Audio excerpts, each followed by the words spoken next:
Black, proud, independent, determined, educated, resilient, compassionate, batty,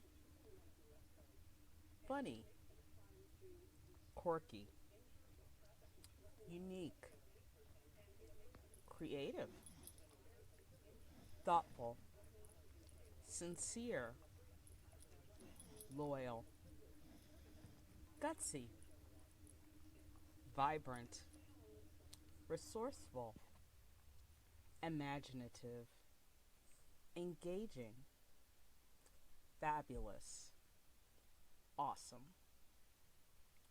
Those are all words that describe me, the Brick City Brown Chick. Welcome to my podcast, What I Know Now. Thanks for listening. I love music, any kind of music. I love music, just as long as it's groovy. Welcome back, everyone, to What I Know Now, and this is episode 19.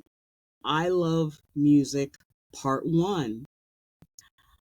I have loved music for as long as I can remember. I've loved music longer than I've loved dance. I started taking dance when I was 4, but I really didn't fall in love with it until I was probably 8 or 9.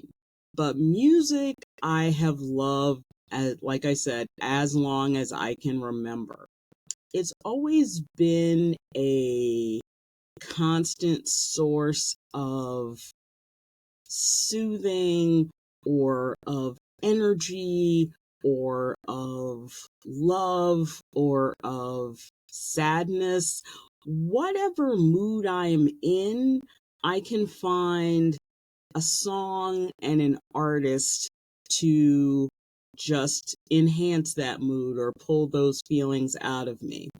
And it's something I have to credit my parents for, quite honestly. Both of my parents really loved music, but their tastes were quite different. My mother loved country music. Now, when I say country, I mean country from back in the day. Dolly Parton, Kenny Rogers, Loretta Lynn, Charlie Pride, old school country. My dad didn't dislike country, but his love was with jazz.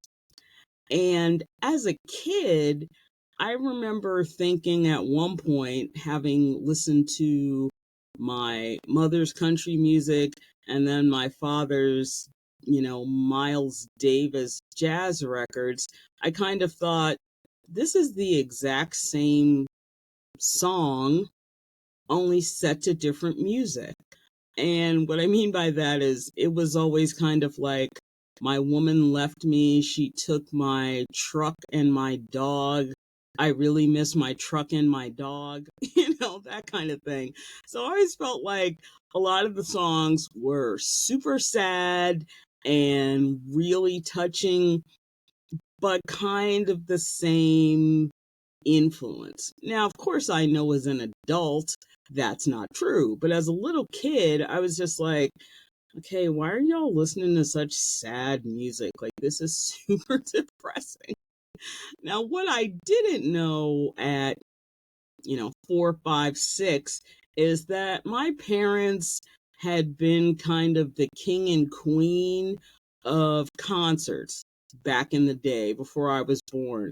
They went to the Apollo a lot, like people did back then, and they saw everyone. They saw the Ike and Tina Turner Review, they saw the Temptations, they saw the Supremes. So my parents were, lucky enough to be born in the 30s and to come of age in the 50s and 60s when those groups were first breaking out and really became popular. So they got to see everybody. So they had everybody's records. So when I was about 7 or 8, when my parents finally trusted me around their records, because little kids have sticky fingers and those aren't good for records. And by records, I really do mean records. So you didn't want your little kid with their fingerprints and all over your records. Once I got to an age where they felt like they could trust me, they let me go through their record collections. And that's really how I first discovered the power of music and how great that could be. I got to listen to original recordings of the Four Tops and the Supremes, and of course the Queen of Soul, Aretha Franklin. I fell in love with Aretha Franklin's voice very early in my life. So she's always been a huge musical influence in terms of what I gravitated toward. Now, I was born in the 70s, but I really am a child of the new wave, a child of the 80s. That's when I came of age. So that's what part two is going to be about, my love for the 80s music. This episode is really about the beginnings of my love for music. So the first music I heard as a child was Motown. Michael Jackson was on Motown Records when he was very young, when he first came out, Rock With You. Those albums are on Motown. Diana Ross was on Motown after she left the Supremes. Of course, the Supremes were on Motown. Stevie Wonder was on Motown. The Tops, the Temptations, anybody who was a black artist was on Motown Records. So I got to listen to all my parents' records from the 60s, and that was the very beginning of my musical influence. And from Motown, I moved into disco, because disco was what broke out in the 70s, like 1976, 1977. That was sort of the beginning of the disco era. Now, I was, in 1977, I was 7 years old. So it's not like I was going to Studio 54 or nightclubs or anything like that. But that was back when radio and DJs had the freedom to play anything that was hot. If it was a hot record, it didn't matter if the artist was black, white, Latino. It didn't matter. It was like, this is the cool new song. This is what the station's playing. And I really miss those days, because you really did get exposed to artists that you likely never would have heard otherwise. One of the more amusing musical stories from that era is back in the early 80s, Madonna came out with Holiday. And a lot of the urban stations, read black when I say urban, a lot of the urban stations picked it up and were playing it. And her record company was super conscious of the fact that she was white, and they could not send this record to the black stations with her on the cover, or at least they thought they couldn't. So when the black station started playing Madonna, a lot of people, Madonna was black. So the first time people saw Madonna on TV in urban areas, people were like, wait, that's the woman on that song? And for me as a kid, it just reinforced that who made the music didn't matter as much as how good the music was. And so that was the lesson I learned from that. The groups and people that I fell in love with in the disco era include the Bee Gees. I am a Bee Gees stan to this day. I love their early work from the 60s, their work from the 70s, Saturday Night Fever, that type of music, and then also their work later on from the 80s. So I thought the Bee Gees were awesome. I loved Donna Summer. Donna Summer's voice was just phenomenal. people like to joke that like so and so could sing the phone book and it would sound great. Yeah, Donna Summer could have sang the phone book and it would have sounded awesome. So I fell in love with Donna Summer. Another band that I stand to this day and will be seeing again in a months is from this era, the mighty Earth, Wind, and Fire. As a Black person growing up in the 1970s, you couldn't go anywhere without hearing an Earth, Wind, and Fire record. And fire was the right word. Boogie Wonderland, Reasons, September. You ask anyone who's Gen X or even boomer age who's a Black person and ask them to list off their favorite artists and bands, I guarantee you for 90% of people, Earth, Wind, and Fire is on that list. Evelyn Champagne King, whose voice still sounds phenomenal to this day. She is well into her 60s. I'm in Love, Forget Me Nots. That was great music of that era. Also from that era, it brings us the Rock and Roll Hall of Fame inductee Shaka Khan. So way before the 80s, before I Feel For You, if you listen to those old Shaka Khan records, they will give you goosebumps. They're just amazing. The SOS Band, who I do not think gets enough credit, A, for how great they harmonized and how great their voices sounded, what good musicians they were, and how amazing their string of hits were. So I really do love the SOS Band. I also love the Pointer Sisters. People think the Pointer Sisters became famous and popular in the 1980s. It goes back to the 70s. The Pointer Sisters were amazing. So those are the artists that I really got into in the disco era. I know a lot of people don't have the greatest memories of that era because they were doing what's a good word, substances. So it was not a good time for them. But other people have this general disdain for disco. And to me, that's always been baffling. Disco was fun, was loud, it was about the beat and dancing the night away and having a good time. There's been a lot of discussion about disco artists and whether those artists should be acknowledged for what they brought to the table. And my answer has always been, of course they should. Anyone who is great in whatever their genre is should be acknowledged and appreciated.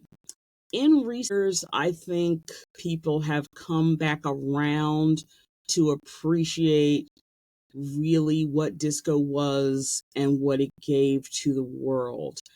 Right after the 70s was over, there was a huge backlash against disco. If you go into Google and you Google like disco sucks or the end of disco, you'll get to read several articles about there was this whole bash at a baseball stadium where they asked people to bring their disco records and they threw them in a bonfire and burned them, and it turned into this whole ridiculous crazy event. And kind of that's how people saw the end of disco, saw it happen in real time. But in the 35, 40 years since then, I think people have come to appreciate those artists for who they were and what they brought. And what I mean by that is you're seeing several of those artists being inducted into the Rock and Roll Hall of Fame, like Donna Summer, like Shaka Khan. This year, Kool and the Gang is going into the Rock and Roll Hall of Fame, as they should. And I really think it's important that we acknowledge the artists of our past, regardless of genre, if they were great and if they influenced the people who came after them. And all of those people I just named heavily influenced everyone who came after them. So I think that's super important. The other type of music that I got into in the 70s might be a little bit of a curveball. I started with Motown, I moved into disco, and by the time I was 8, 9, 10 years old, I had gotten into, I guess we'd call it modern music, but it was what we would call adult contemporary. So I moved into this phase of slow songs, deep songs, songs about complicated subjects, songs about subjects that, as a child, I really didn't understand. Things like heartbreak, the end of a relationship, or, going out into the world on your own. It wasn't that I didn't get it or didn't appreciate it. I just loved the music for how it sounded and what the singer brought to the table. And a really classic example of that is Anne Murray. I love Anne Murray's voice. Snowbird is one of my all-time favorite songs. Now, when I tell that to people, they just kind of either look at me oddly or chuckle because they think, okay, you were a very little kid. Like, where in the world would you have even heard an Anne Murray record? And again, this goes back to radio. Adult contemporary radio at that time. I don't remember what they actually called it back then. Now we call it like AC, or we call it yacht rock or other terms like that. But back then, these were just the songs that were popular, that people were singing, that were charting. So I loved Anne Murray. I loved Christopher Cross, Sailing, Arthur's Theme. Those songs are really amazing. If you go back and you listen to them and you listen to the words and what they mean, those are some really great songs. James Taylor and Carly Simon, absolutely love. Like, You've Got a Friend is one of those amazing songs that the first time you hear it, you're like, oh, this is what I'd want to be able to say to a friend of mine that I really care about, that has always been there for me. This is what I would say if I could write a song like this. Fire and Rain, which is also a James Taylor song, is brilliant. It talks about what you've seen in life, and like, I've seen fire and I've seen rain. Like, I've seen great days, I've seen bad days.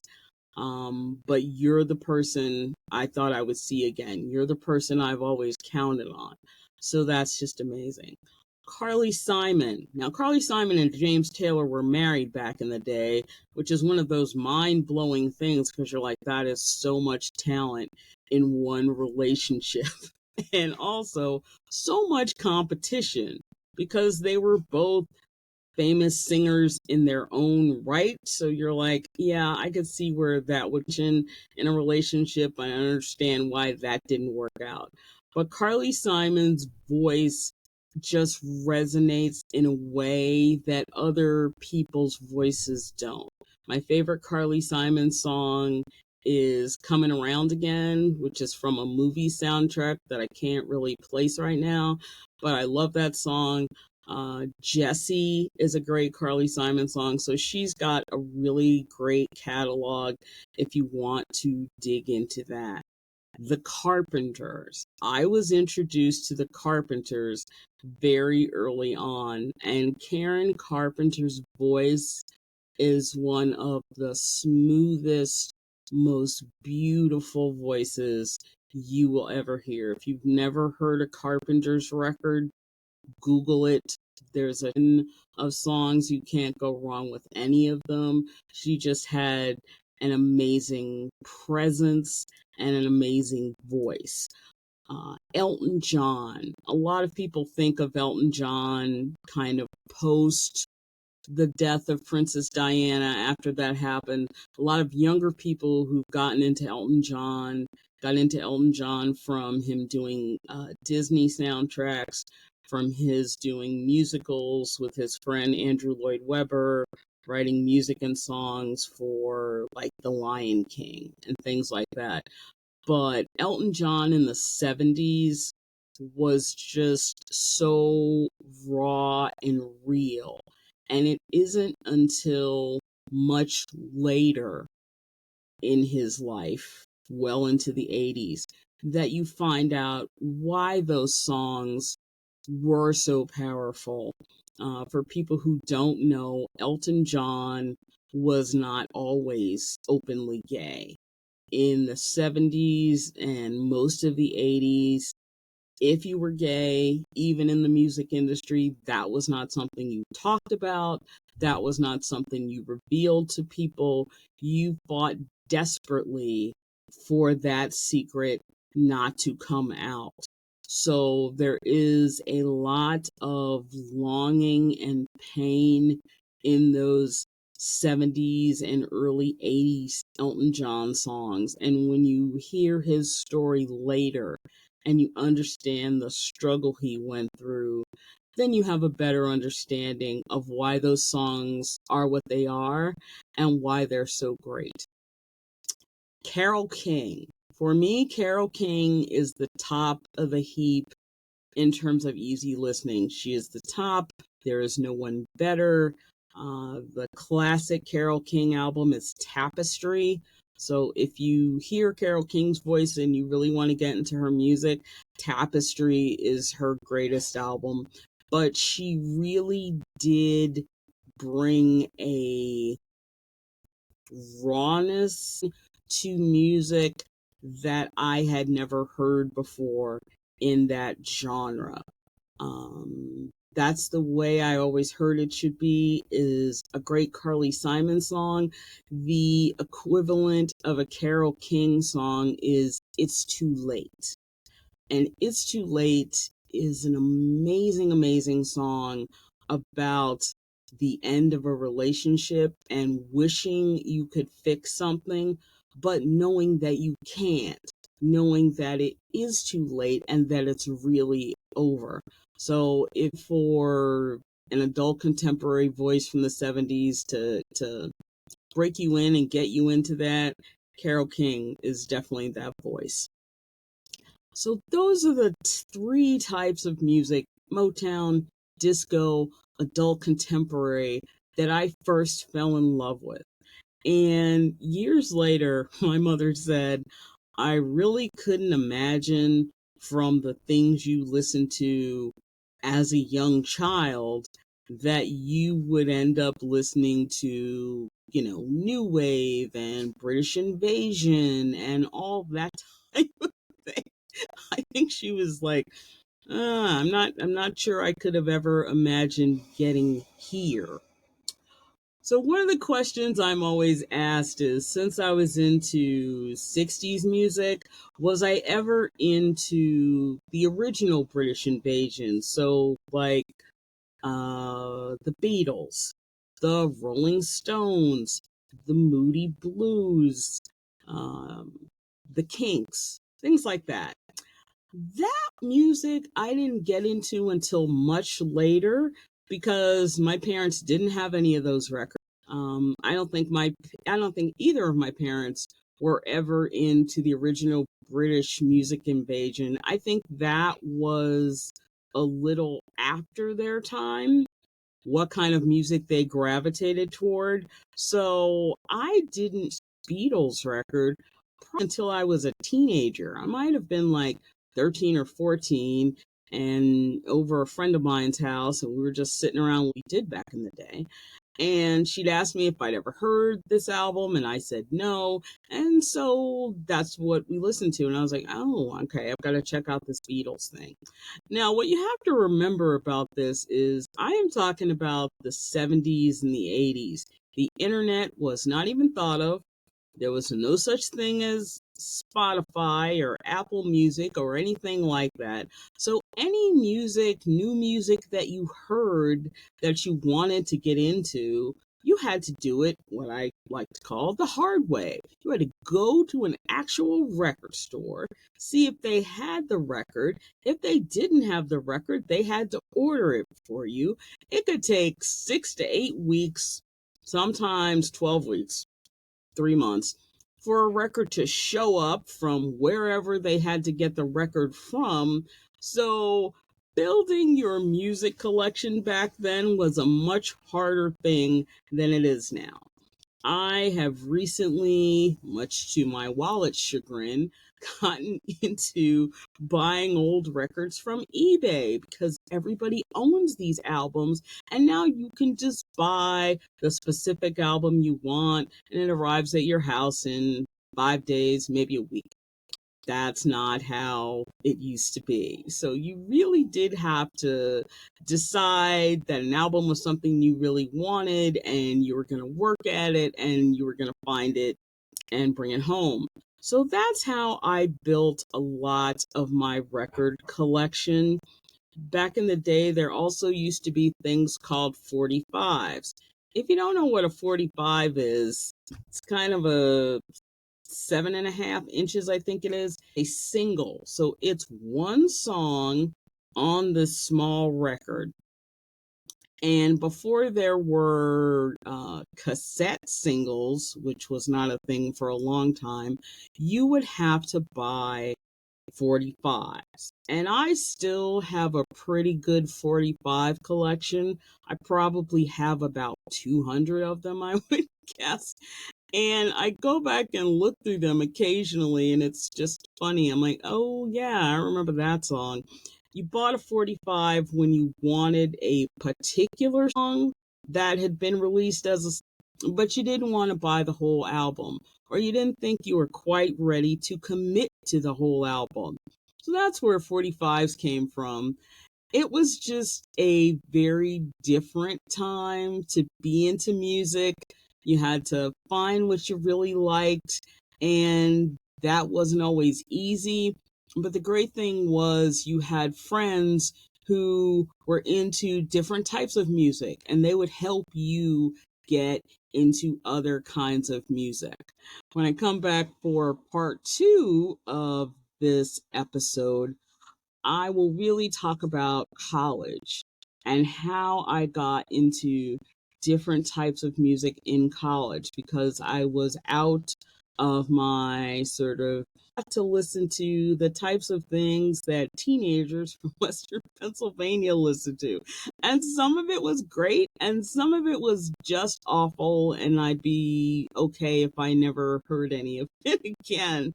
But college did open my world up to a whole new series of bands that I never would have heard if I'd stayed in New Jersey to go to college or sort of went to Atlanta or Raleigh or anywhere like that. It was just a very different vibe. So this is the genesis, this is the origin story of how I fell in love with music. It was really due to my parents and the fact that they loved music and they were able to pass that on to me. So that's something that has been a part of my life as early as I can remember, and I think will always be a part of my life. I will always love music.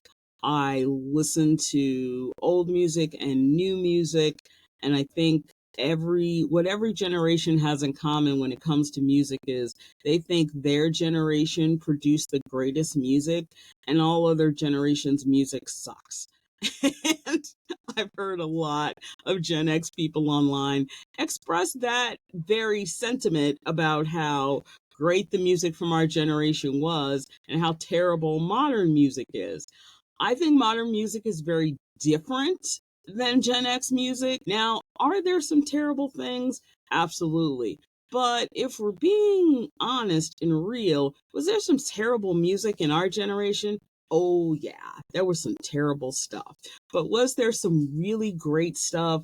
Was there music that those of us who are Gen X still listen to this day, still love and still play and want to hear. Absolutely. So I want to thank everybody for joining me for this episode this week. I want to give a big thank you to my parents, B and M, for helping me discover music and come into my own. I look forward to talking about my musical move into the 1980s and the new wave on next week's episode 20, which will be I Love Music Part 2. So thank you everyone for joining me, and I look forward to seeing you again. Bye-bye.